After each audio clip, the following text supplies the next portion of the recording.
ऊर्ध्वबाहुः स देवेशं शङ्खचक्रगदाधरं हृदि सञ्चिन्त्य तुष्टाव नरसिंहं सनातनम्। शुक्र उवाच नमामि देवं विश्वेशं वामनं विष्णुरूपिणं बलिदर्पहरं शान्तं शाश्वतं पुरुषोत्तमम्।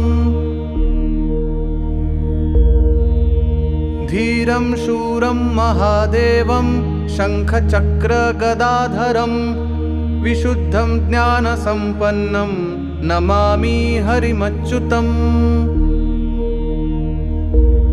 सर्वशक्तिमयं देवं सर्वगं सर्वभावनम् अनादिम् अजरं नित्यं नमामि गरुडध्वजम्।